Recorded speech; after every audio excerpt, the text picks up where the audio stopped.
রহমতের নবীজি খেজুরের বাগানের পাশ দিয়ে নবীজি হেঁটে যাচ্ছেন মদিনায়। একটা উট দৌড়ায় আসছে। উট এসে আল্লাহর হাবিবের কদম মুবারকের সামনে পড়ে মাথা নিচু করে নবীজির কদমের মধ্যে মুখ লাগায় কাঁদতেছে। উটের জবান খুলে গেল। উট কাঁদে আর বলে, ইয়া রাসূলুল্লাহ, ইয়া হাবিবাল্লাহ, নবী গো, আপনার কদমে আমার আরজি। উট কি জন্য তুমি কাঁদো? বলে, ইয়া রাসূলুল্লাহি, আমাকে শুধু মারে, আঘাত করে, কিন্তু খাদ্য দেয় না, কাজ বেশি বেশি করায়। এমন সময় পিছে পিছে ওই মদিনার সেই উটের মালিক দৌড়ায় আসছে। আল্লাহর নবী বললেন, ও উটের মালিক, তুমি কি উটের মালিক? বলে, হ্যাঁ ইয়া রাসূলুল্লাহ। তুমি কি তাকে খাবার কম দাও, কাজ বেশি করাও এবং মাঝে মধ্যে তারে পিঠাও? বলে, ইয়া রাসূলুল্লাহ, কি করে আপনি জানলেন? বলে, উট এসে তোমার বিরুদ্ধে আমার কাছে অভিযোগ পেশ করেছে।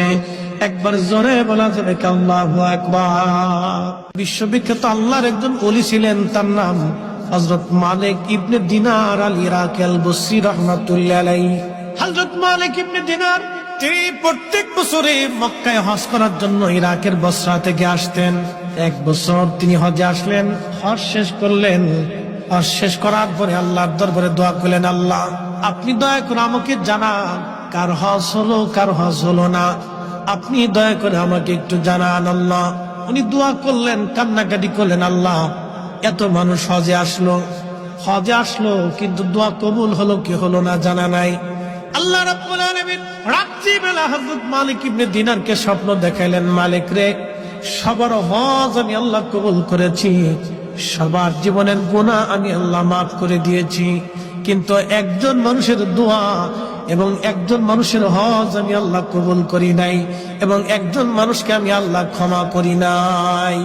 লক্ষ লক্ষ মানুষ আমি মাফ করছি, কিন্তু একজনকে মাফ করি। তো মালিক ইবনে দিনার ইরাকি বসরি খুব চিন্তায় পড়ে গেলেন যে ওই একটা লোক যদি আমি হই, তাহলে আমার জীবন বরবাদ হয়ে গেছে। ওলিরা তো সবসময় আল্লাহকে খুশি করার জন্য নিয়োজিত থাকে। একসাথে বলবেন আল্লাহু আকবার। ওলিরা কাকে সন্তুষ্ট করতেন? আল্লাহকে, রসুল।